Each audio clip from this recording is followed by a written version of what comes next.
నమస్తే, జనభారత్ టీవీకి స్వాగతం. నాగార్జున సాగర్ ఉప ఎన్నికల ప్రచారం జోరందుకుంది. దీనిపై కులాల ప్రాధాన్యత ఎంతవరకు ఉందో ప్రముఖ అనలిస్ట్ రాజశేఖర్ గారిని అడిగి తెలుసుకుందాం. చూడండి, నాగార్జున సాగర్ ఉప ఎన్నిక ఏదైతే ఉందో ఇక్కడ ఒక కొత్త తరహా సోషల్ ఇంజనీరింగ్ అనేది కనిపిస్తుంది. ముఖ్యంగా మూడు ప్రధాన పార్టీలు, అటు కాంగ్రెస్ కావచ్చు, అలాగే అధికార టీఆర్ఎస్ పార్టీ కావచ్చు, మరో ప్రతిపక్ష పార్టీ బీజేపీ కావచ్చు, మూడు కూడా ఈసారి కొత్త తరహా సోషల్ ఇంజనీరింగ్ పద్ధతులను అవలంబిస్తున్నట్టు మనకి ఖచ్చితంగా కనిపిస్తుంది. ముఖ్యంగా ఇటు మనం చూసినట్టయితే ఎవరైతే సిట్టింగ్ ఎమ్మెల్యే ఉన్నారో నోముల నరసింహయ్య గారు అకాల మరణం వల్లనే ఈ ఎన్నికలు ఏవైతే ఉన్నాయో అనివార్యమయ్యాయని చెప్పుకోవచ్చు. అలాగే అటువైపు చూసినట్టయితే సీనియర్ మంత్రి, సీనియర్ రాజకీయ నాయకుడు, దాదాపు 6 సార్లు గెలిచినటువంటి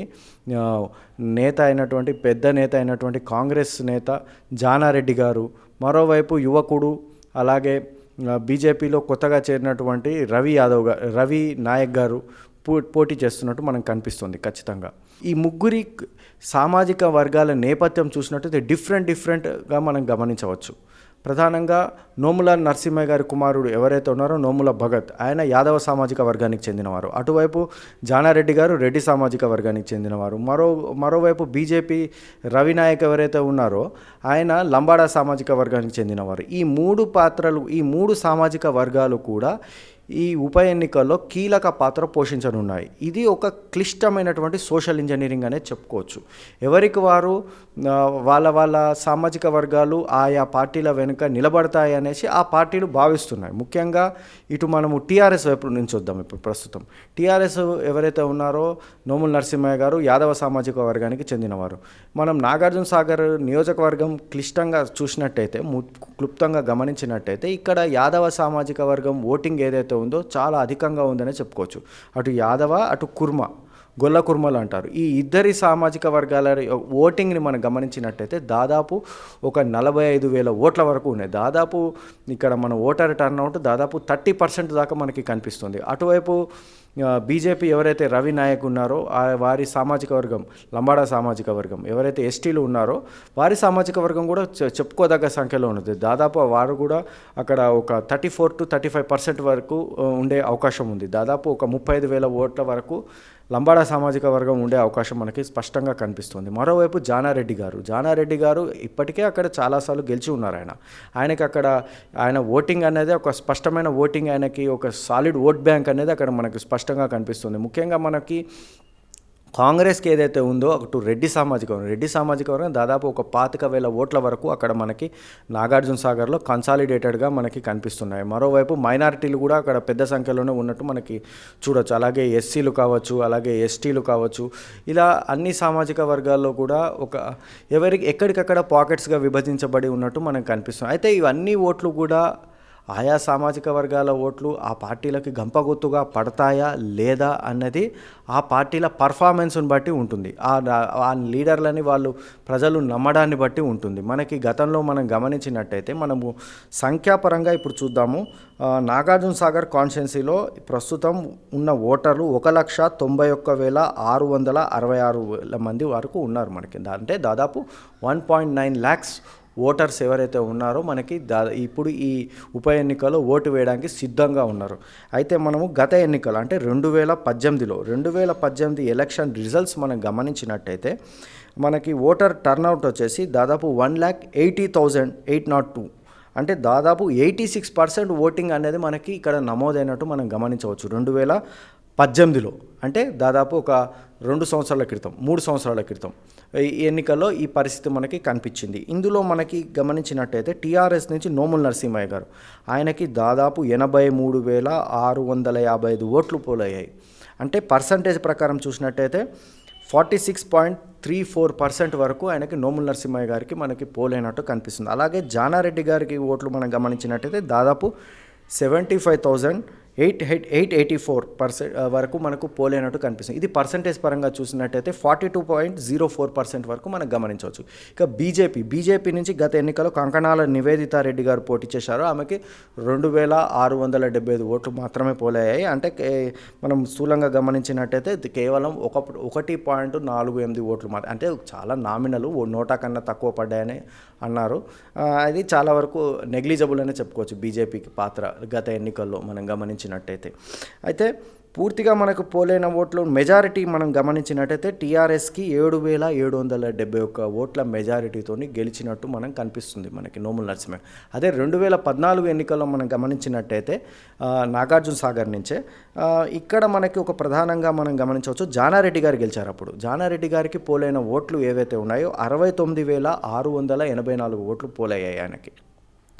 అలాగే నోముల నరసింహయ్య గారికి 52,208 ఓట్లు పోలయ్యాయి.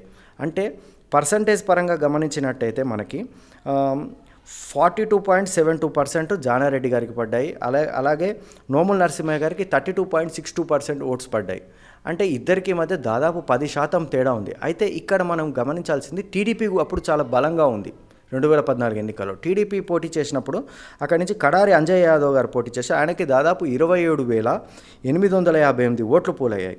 అంటే దాదాపు 17.2%, అంటే ఒక బిగ్గెస్ట్ షేర్ అనే చెప్పుకోవాలి.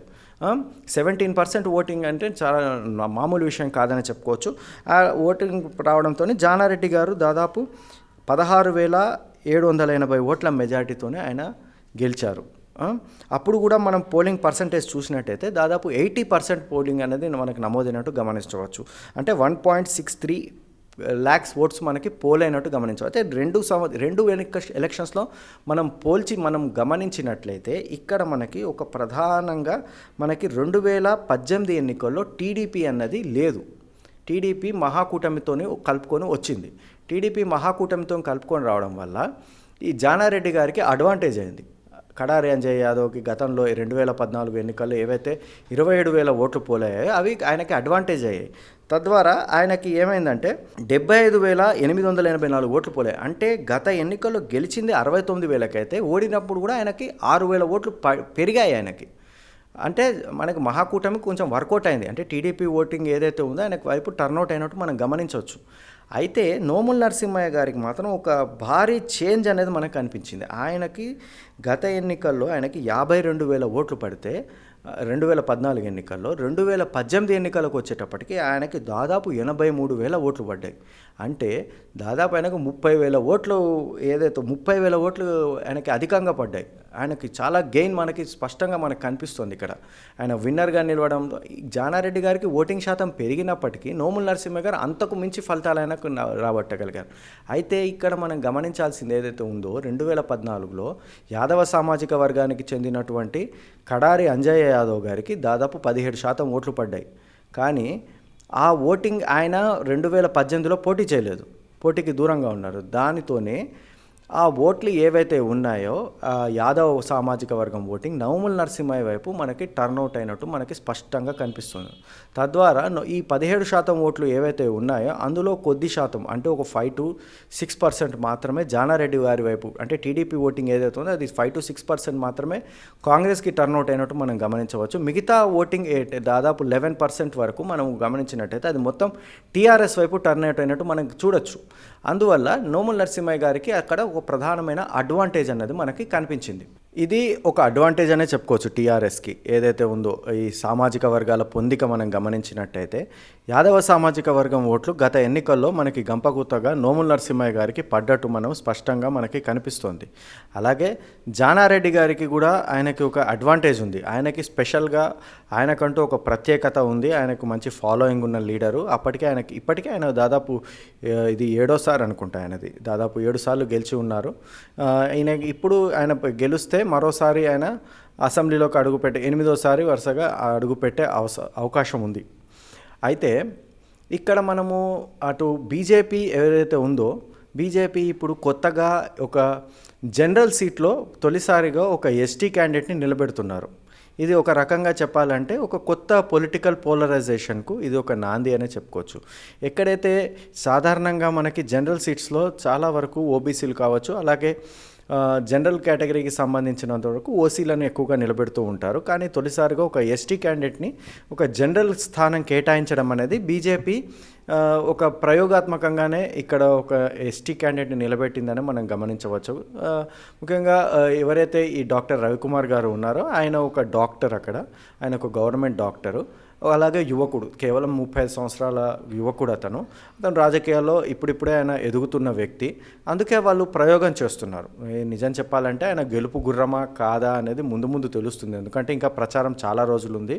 ఇంకా ప్రచారం చేయడానికి దాదాపు ఒక 15 రోజుల వరకు ఉంది ఇక్కడి నుంచి మనం గమనించినట్టయితే. అందుకనేసి ఆయన బరిలో నిలబడతారా లేరా అనేది ఆయన పర్ఫార్మెన్స్ని బట్టి ఉంటుంది. ఆయన ప్రచారం చేసుకునే ఆయన ప్రచార శైలి, అలాగే బీజేపీ ప్రచారం చేసే విధానాన్ని బట్టి ఉంటుంది. ఇటు కాంగ్రెస్ తరపున మనం ఎలాగో జానారెడ్డి గారు ఉన్నారు. ఆయన ఇప్పటికే ఆయన ముందే ఆయనని ప్రకటించారు. టికెట్ ఆయనకే కన్ఫర్మ్ చేయడంతో ఆయన ఇప్పటికే ప్రచారంలో చాలా ముందున్నారనే చెప్పుకోవచ్చు. ఇక నోముల భగత్ ఎవరైతే ఉన్నారో అతను కూడా యువకుడు. అతను కూడా నోముల నరసింహ గారి కుమారుడు కావడంతో పాటు అతను కూడా యువకుడు కావడంతోనే అతను కూడా ఇక్కడి నుంచి అటు ప్రభుత్వం కూడా టీఆర్ఎస్ ప్రభుత్వం అయి ఉండడంతో మంత్రులు కావచ్చు, ఎమ్మెల్యేలు కావచ్చు, స్థానికంగా ఉన్నటువంటి ఎంపీ కావచ్చు, అందరూ కూడా చుట్టుపక్కల ఉన్నటువంటి క్యాడర్ కావచ్చు ఆయనకి చాలా బలంగా సపోర్ట్ చేసే అవకాశం ఉంది, అటు అన్ని రకాలుగా కూడా. అది కూడా నోముల భగత్కు ఒక అడ్వాంటేజ్ అని చెప్పుకోవచ్చు. కీలకంగా మనం గమనించినట్టయితే ఈ ఎన్నికల్లో మనకి స్పష్టంగా టీఆర్ఎస్ వర్సెస్ కాంగ్రెస్గానే ఎక్కువగా మనకి కనిపిస్తుంది. అయితే ఇక్కడ బీజేపీ ఏదైతే ఉందో బీజేపీ ఇక్కడ ఒక ప్రయోగం చేస్తుంది మాత్రమే. వాళ్ళు గెలుపు బరిలో ఉంటారా లేదా అన్నది అప్రస్తుతము. అయినప్పటికీ బీజేపీ ఒక ప్రయోగం చేస్తుంది. ఎస్టీ క్యాండిడేట్ నిలబెడితే ఎస్టీలందరూ వాళ్ళ ఆ అభ్యర్థికి ఓట్లు వేస్తారా లేదా, ఒక ఓట్ బ్యాంక్ మనం రాబట్టుగలమా లేదా అన్నది వాళ్ళు ఒక ప్రయోగాత్మకంగా మాత్రమే ఇక్కడ వాళ్ళు ఒక కొత్త ప్రయోగం సోషల్ ఇంజనీరింగ్ చేస్తున్నారు. అయితే చూడాలి మరి ఎస్టీలందరూ గంపగుత్తగా బీజేపీకి ఓట్లు వేస్తారా లేదా అన్నది గమనించాల్సిందే. ఎందుకంటే గతంలో మనం గుర్రంపోడు భూముల ఇష్యూలో ఏదైతే ఉందో బీజేపీ చాలా అగ్రెసివ్గా వెళ్ళింది. అక్కడ వారు ఎక్కువగా ఎస్టీలకి ఎవరైతే లంబాడీలు ఉన్నారో వాళ్ళ తరపున నిలబడ్డారనే చెప్పుకోవచ్చు. కానీ సాంప్రదాయంగా మనం గమనించినట్టయితే ఎస్టీలు ఎవరైతే ఉన్నారో వాళ్ళు చాలా వరకు కాంగ్రెస్కి చాలా వరకు అనుకూలంగా ఉంటారు. గతంలో మనం గమనించినట్టయితే నల్లగొండ జిల్లా కావచ్చు, అటు మహబూబ్ నగర్ జిల్లా కావచ్చు, అలాగే మెదక్ కావచ్చు, ఈ ప్రాంతాలన్నింటిలో కూడా మనకి ఎస్టీ లంబాడా సామాజిక వర్గానికి చెందిన వారు ఎక్కువగా కాంగ్రెస్ వైపు ఉండడం మనకి సాంప్రదాయంగా వస్తూ ఉంది. అయితే ఈ ఓట్ బ్యాంక్ని బీజేపీ వైపు షిఫ్ట్ చేయడం అనేది ఇప్పుడు ఒక పెద్ద టాస్క్గా మనకి కనిపిస్తుంది బీజేపీకి. అది ఎంతవరకు సఫలమవుతుందో మనం గమనించాల్సి ఉంది. ఎందుకంటే 2018 ఎన్నికల్లో మనం గమనించినట్టయితే బీజేపీకి కేవలం 2% లోపలే మనకి 2,000 ఓట్లు, 1,90,000 ఓట్లలో కేవలం 2,000 ఓట్లు మాత్రమే పోలయ్యాయి. అది ఒక నామినల్ అనే చెప్పుకోవచ్చు. కానీ ఈసారి మాత్రం వాళ్ళు ఒక మంచి ప్రయత్నంతోనే రావచ్చు. అందువల్ల ఓటింగ్ శాతం ఎంత వస్తుందో మనం గమనించలేము. ఇప్పుడిప్పుడే వస్తున్న సర్వేలను బట్టి మనం గమనించినట్టయితే ఓటింగ్ శాతం దాదాపు ఒక 10% వరకు ఓట్లు బీజేపీకి పోలయ్యే అవకాశం ఉన్నట్టు మనకి కనిపిస్తోంది. అయితే ఇటు సామాజిక వర్గాల పరంగా యాదవ సామాజిక వర్గం ఏదైతే ఉందో యాదవ సామాజిక వర్గం ఇక్కడ గెలుపోటములు శాసిస్తుందని చెప్పవచ్చు. యాదవుల సామాజిక వర్గం కన్సాలిడేటెడ్గా ఒకవేళ టీఆర్ఎస్కి పడ్డట్టయితే ఓటింగు ఖచ్చితంగా టీఆర్ఎస్కి అడ్వాంటేజ్ కావచ్చు. ఎందుకంటే కడారి అంజయ్య యాదవ్ ఎవరైతే టీడీపీ తరఫున పోటీ చేశారో 17% ఓట్లు దక్కించుకున్నారో 2014 ఎన్నికల్లో, ఆయన ఈరోజే టీఆర్ఎస్లో జాయిన్ అయ్యారు. అది కూడా టీఆర్ఎస్కి ఒక బలం అనే చెప్పుకోవచ్చు. ఎందుకంటే ఇద్దరు ఒకే సామాజిక వర్గానికి చెందినటువంటి ఇద్దరు బలమైన లీడర్లు ఒకే పార్టీలో ఉన్నారు ఇప్పుడు. అది ఒక రకంగా వారికి పెద్ద అడ్వాంటేజ్ అనే చెప్పుకోవచ్చు. అలాగే ముఖ్యమంత్రి కేసీఆర్ గారు వరుసగా నాగార్జున సాగర్ నియోజకవర్గానికి వరుసగా వరాలు ఇస్తూ వస్తున్నారు ప్రస్తుతానికి మనం గమనించినట్టయితే. అలాగే అతి త్వరలోనే ఆయన ఈ యాదవులకి ఎవరైతే గొల్లకుర్మలు ఉన్నారో వాళ్ళందరికీ షీప్స్ ఏవైతే ఉన్నాయో గొర్రె పిల్లల పెంపకం ఏదైతే ఉందో అది చాలా వరకు పనిచేస్తుందనే చెప్పుకోవచ్చు. అది ఒక రకంగా అడ్వాంటేజ్గానే మనకు కనిపిస్తుంది. ఆ ఓటింగ్ ఏదైతే ఉందో టీఆర్ఎస్కి ఒక కన్సాలిడేటెడ్గా పడే మనకి అవకాశం మనకి స్పష్టంగా కనిపిస్తుంది టీఆర్ఎస్ వైపు నుంచి మనం గమనించినట్టయితే. మరోవైపు జానారెడ్డి గారికి కూడా ఒక అడ్వాంటేజ్ ఉంది. ఆయనకు కూడా ఎస్టీలలో చాలా వరకు ఒక ఫాలోయింగ్ అయితే ఉంది ఆయనకి. కాంగ్రెస్కి మొదటి నుంచి కూడా ఎస్టీలు బలం. అలాగే ఎస్సీ సామాజిక వర్గం కూడా మనకి కాంగ్రెస్ వైపు మనకి మొదటి నుంచి మొగ్గు చూపుతుంది. అలాగే మైనారిటీ సామాజిక వర్గం. ఇందులో న్యూట్రల్ ఓటర్స్ ఎవరైతే ఉన్నారో ఇతర ఓబీసీ వర్గాలకు చెందినవారు వారు ఎటువైపు నిలబడతారు అన్నదే ఇప్పుడు ఇందులో గెలుపోటముల్ని మనకి శాసిస్తుందని చెప్పవచ్చు. ఇప్పటి వరకు ఉన్న నాగార్జున సాగర్లో మనకి సమాచారాన్ని బట్టి మనం గమనించినట్టయితే ఇప్పటి వరకు కులాల ఓటింగ్ పరంగా ఒక స్పష్టమైన ఫిగర్ అయితే ఇప్పటి వరకు అయితే కనిపిస్తోంది. అయితే ముందు ఈ ఫిగర్ మారుతుందా, హెచ్చుతగ్గులు అంటే ఒక 1%, 2% ఎటుపడవచ్చు, టీఆర్ఎస్ వైపు ఉంటారా, లేకుంటే కాంగ్రెస్ వైపు ఉంటారా, మైనారిటీలు ఎటు ఓటేస్తారు. మైనారిటీ ఓటింగ్ కూడా మనం గమనించినట్టయితే ఈ మధ్య కాలంలో టీఆర్ఎస్ వైపు కూడా మైనారిటీలు బలంగా నిలబడుతున్నారు. గత ఎన్నికల్లో కూడా మనం గమనించవచ్చు. అయితే మైనారిటీ ఓటింగ్ ఎటువైపు మొగ్గు చూపచ్చు, అటు ప్రభుత్వ పక్షం వైపు మొగ్గు చూపుతారా లేకుంటే కాంగ్రెస్ వైపు మొగ్గు చూపుతారన్నది కీలకంగా మారే అవకాశం ఉంది. అలాగే ఇతర ఓబీసీలు బీజేపీ వైపు మొగ్గు చూపుతారా, లేక కాంగ్రెస్ వైపు, లేకుంటే సంక్షేమ పథకాలు అమలు చేస్తున్నది కానీ టీఆర్ఎస్ పార్టీ వైపు మొగ్గు చూపుతారన్నది కీలక అంశంగా మారుతుంటుంది. ఇది ఇప్పటి వరకు ఉన్నటువంటి సమాచారం.